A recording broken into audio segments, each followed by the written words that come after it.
La cinemática es la parte de la mecánica que estudia la relación entre la posición, velocidad, aceleración y tiempo. Entonces, teniendo estas tres, podemos hacer como un juego de pendientes. La posición es constante si la velocidad es igual a cero. La velocidad es constante si la aceleración es igual a cero. Entonces, podemos agarrar estas tres, ya que van a ser funciones con respecto al tiempo, y colocarlas de una manera que nos quede acción, velocidad y posición. Entonces la definición que tenemos para cada una sería la variación de la anterior sobre el tiempo. ¿Cómo varía una respecto al tiempo? Si tenemos posición y velocidad, pero velocidad es cómo varía mi posición con respecto al tiempo. Entonces podemos cambiar esto por la variación de la posición entre una variación del tiempo. De igual forma la aceleración. Tenemos que la variación de velocidad con respecto al tiempo es igual a la aceleración. Entonces, esta forma que tiene es la pendiente. La pendiente es igual al cambio y entre el cambio en x. Eso quiere decir que cada una es la pendiente de la otra. Si tenemos la posición, la velocidad es la pendiente de la posición y la aceleración es la pendiente de la velocidad. Entonces, si agarramos la velocidad, de esta forma vemos que es exactamente la ecuación de la pendiente. Entonces, de esta forma vemos que la pendiente es la razón de cambio o cómo va variando mi posición con respecto al tiempo. Lo podemos escribir de otra forma. Si lo queremos ver de un modo más gráfico, ponemos una gráfica, digamos que es una velocidad constante y nos queda así. Este sería el eje del tiempo, que está en segundos, y este de la velocidad, que está en metros sobre segundos. Entonces, en preparatoria, en secundaria, nos enseñan una ecuación que dice que la velocidad es igual a distancia sobre tiempo. Esta la podemos usar solo para aprendernos las ecuaciones. Si queremos analizar un sistema, digamos esto, vemos que la velocidad es esta de aquí. Entonces, velocidad, digamos que velocidad v, y esta parte de aquí es el tiempo, es mi variación de tiempo, porque aquí es un tiempo inicial hasta un tiempo final. Entonces, ¿qué pasaría si despejamos x? Digamos que tenemos x es igual a velocidad por tiempo, digamos, de esta ecuación. Nos queda como un área, ¿no? Área es igual a base por altura. Aquí, en este caso, la base sería esta parte, la t, y la altura sería la velocidad. Entonces esto iría al revés, que la posición es igual a la base por la altura, velocidad por tiempo, despejando esta ecuación. Entonces la posición sería representada por el área bajo la curva de velocidad. Ok, vamos a regresarnos un poquito hasta la primaria. Digamos, si tenemos esto, las tablas de multiplicar. De aquí podemos ver fácil cómo va incrementando esta parte. Podemos decir, como esto es siempre 3, podemos decir que esta es la razón de cambio, digamos la velocidad. Por esto, como va variando de uno en uno, podemos decir que es el tiempo, igual a esta parte, que el resultado sería la posición. Entonces vemos que la velocidad es constante de 3. 3 constante porque nunca cambia. Entonces velocidad es igual a 3 metros por segundo.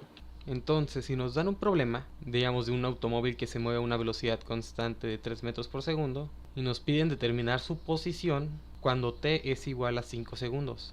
Entonces lo que tenemos que hacer es regresarnos a esta parte, aquí, agarrar esta ecuación y sustituir todos los valores que tenemos. Tenemos la velocidad, entonces vamos a volver a escribir la fórmula y empezar a sustituir valores. Velocidad son 3, entonces aquí serían 3, por la posición no la conocemos. Entre el tiempo serían 5 segundos. Aquí solo es cuestión de despejar. Entonces tenemos que esto, x sería igual a 3 por 5. ¿Tenemos? O sea, x es igual a velocidad por tiempo. Velocidad es 3 y tiempo es 5. Lo cual nos daría que esto es igual a 15 metros. Entonces, si vemos un rectángulo o un cuadrado de esta forma. Esta es la velocidad, esta es la variación del tiempo. Y todo lo que está aquí adentro, que es el área, sería la posición.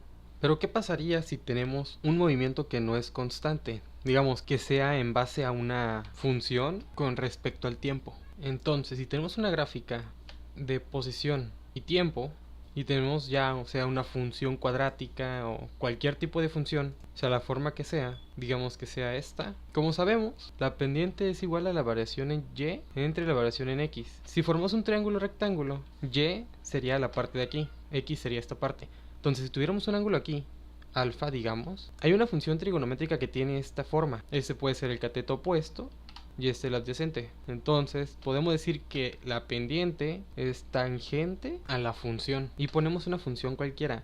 Digamos, una función con respecto al tiempo sería x de t. Una función de posición con respecto al tiempo. O sea, mi posición va a variar dependiendo del tiempo. Y de igual forma volvemos a la función de la pendiente. La pendiente es igual a la variación en x con respecto al tiempo. Como esto es una variación, lo podemos escribir como x final menos x inicial entre tiempo final menos tiempo inicial. Entonces, vamos a sustituir esto por la función esta de aquí y tendríamos que x por t más un incremento en el tiempo menos la función original que sería x inicial, x0, entre esta parte. Y esta parte la podemos dejar así, el incremento en el tiempo. Entonces, para esto tendríamos la forma, si tuviéramos un punto aquí y un punto aquí y lo unimos, aquí ya no sería una recta tangente. Lo que necesitamos hacer es que la variación en tiempo tienda a 0. Entonces, para que tienda a 0 ocupamos aplicar un límite. El límite, cuando la variación del tiempo tiende a 0, de la función xt más la variación del tiempo menos x inicial entre la variación del tiempo, o el incremento del tiempo. Esto tiende a 0. Esto sería igual a la derivada de x con respecto al tiempo, y esto sería la velocidad, que la velocidad es igual a la primera derivada de la posición con respecto al tiempo. Aquí ya estamos entrando a velocidad instantánea y podemos obtener, ahora sabemos que la posición, velocidad y aceleración son la derivada. Digamos, si tenemos posición, la velocidad sería la primera derivada de la posición con respecto al tiempo, y la aceleración sería la primera derivada de la velocidad con respecto al tiempo. De igual forma, como es la segunda derivada, podemos poner que la aceleración es igual a la segunda derivada de la posición con respecto al tiempo. Entonces tendríamos nuestras fórmulas de aceleración y velocidad, y con estas dos empezar a hacer cualquier análisis del movimiento. Entonces ahora tenemos el problema de cuando la velocidad es constante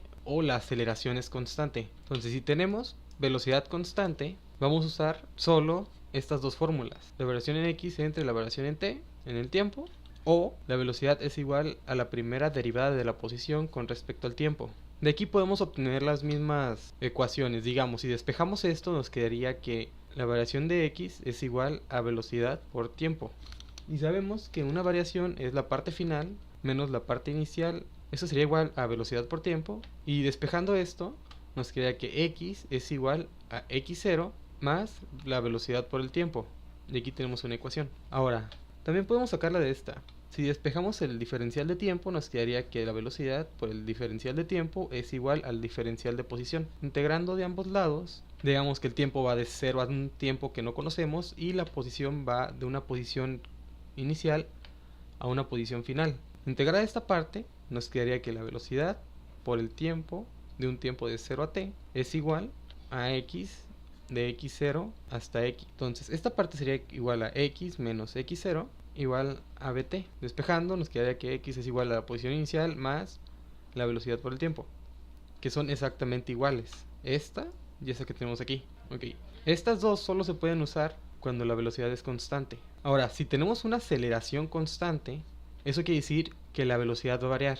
Si la aceleración es constante, velocidad varía. Entonces, aquí como la aceleración es constante, primero tenemos que empezar a integrar con la fórmula de la aceleración. Aquí iniciamos a integrar con esta fórmula porque este era constante, pero aquí lo que es constante es la aceleración. Entonces quiere decir que la velocidad va a variar.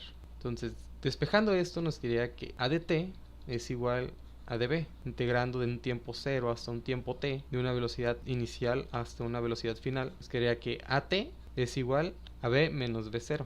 Entonces, despejamos este lado, nos quedaría que la velocidad es igual a la velocidad inicial más aceleración por tiempo. Aquí ya tenemos la velocidad. Entonces, ahora podemos pasarnos a la velocidad.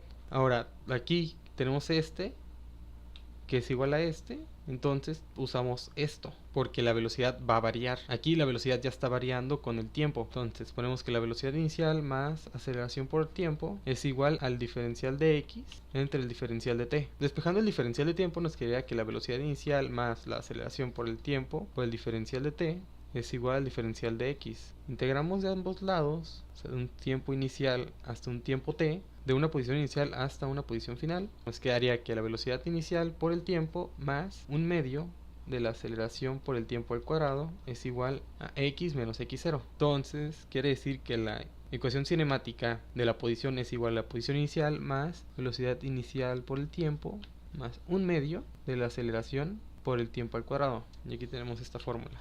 También, si el problema no viene con tiempo, podemos agarrar las dos fórmulas que vimos. De la aceleración es igual a la primera derivada de la velocidad con respecto al tiempo, y la velocidad es igual a la primera derivada de la posición con respecto al tiempo y despejar los diferenciales de tiempo. Entonces quedaría que el diferencial de tiempo es igual al diferencial de b entre a, y eso también es igual al diferencial de x entre b. Entonces aquí multiplicamos cruzado y nos quedaría que la velocidad por el diferencial de velocidad es igual a la aceleración por el diferencial de x. Despejando esto nos quedaría que la aceleración es igual a la velocidad por la primera derivada de la velocidad con respecto a la posición. Volviendo a esta parte, podemos integrar aquí desde una posición inicial hasta una posición final, de una velocidad inicial hasta una velocidad final. Quedaría un medio de la velocidad al cuadrado desde una velocidad inicial hasta una velocidad final es igual a por x menos x0. Entonces esta parte nos quedaría un medio de la velocidad final al cuadrado menos un medio de la velocidad inicial al cuadrado. Podemos pasar el 2, como está dividiendo en ambos términos, podemos pasarlo a multiplicar aquí. Entonces nos quedaría que la velocidad final al cuadrado menos velocidad inicial al cuadrado